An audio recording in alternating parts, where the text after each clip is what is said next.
Good morning everyone. 2026-এর প্রথম দিনে সবাইকে জানাই হ্যাপি নিউ ইয়ার। সবার জীবনে আবার ভালো কাটুক, সুস্থ কাটুক, সব কিছু ভালো মতো হোক। তো আজকে হচ্ছে বিশেষরা 1 তারিখ।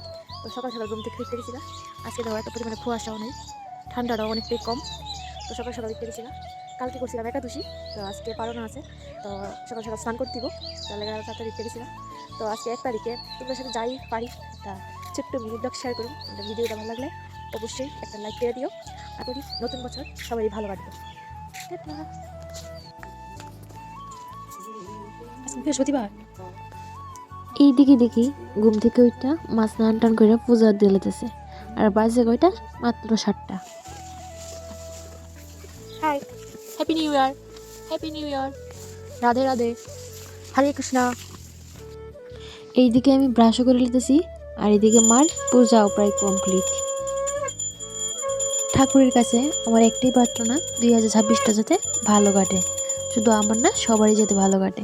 তো গাইস, আমি যেতেছি স্নানটা করে এই যে ঠান্ডা হইতেছে, কতক্ষণ সকাল দেখা কোনো কুয়াশা ছিল না, এখন কুয়াশা নামতেছে, কুয়াশা পড়তেছে। এখন গুছাই যাবো, স্নানের মধ্যে অবস্থা এখন বেহাল অবস্থা আছে। তাহলে আমি গটটায় গুছাইয়া তারপরে করা গেছি, ঠিক আছে। এইদিকে আমি আমার অগোছালো ঘরটারে একটু গুছাই লাইতেছি, কারণ বছরের প্রথম দিন যদি ঘরটা অগোছালো থাকে তাহলে কি আর ভালো লাগেনি।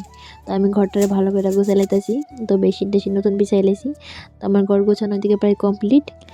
এইদিকে আমার সব গোছানো কমপ্লিট। এদিকে আনলাটাও গুছাই লাইছি। তো এখন আমি যাবো স্নানে। তো স্নানে যাওয়ার আগে দেখি আমার নিরামিষ কাটার নিরামিষের সব কিছু কাটাকাটি হয়ে গেছে গা। আর এদিকে লাল শাক হয়ে গেছে গা। মামা ডাকি করছে স্নানে যাওয়ার লাগা। আমি এদিকে আবার ঘরটা ঝাড় দিয়া তারপরে গেছি গা স্নানে। তো স্নান টান করে আসিরা ওদের সাথে দেখা হইতেছে। তো এদিকে আমি স্নান করে পড়েছি। আর আসিরা একটু বক বক করে এসে গেছি গা গোপালের কাছে। তো দেখি গোপালের ঠান্ডা, প্রচণ্ড ঠান্ডা। তো গোপালের সোয়েটারটা খুলছি না। তো গোপালে বেরিয়েছে। তো আমরা এদিকে রান্না কমপ্লিট। নিরামিষ তরকারি, এটা হচ্ছে গিয়ে মটর তরকারি আর লাল শাক রান্না হয়েছে। তো এটা দিয়ে আমরা পারনা হইব। তো আমরা সবাই পেয়ে গেছি খান খাইতে, মানে পারনা করতে। তো আমরা খাই। তোমরা ভিডিওটা সম্পূর্ণ দেখতে থাকো, আশা করি ভালো লাগছে ভিডিওটা। যদি ভালো লাগে তো আমার একটা লাইক করে দিও। আজকের জন্য এইটুকুই, আমরা খেতে থাকি। তোমরা ভিডিওটা ভালো লাগলে অবশ্যই একটা লাইক করে দিও।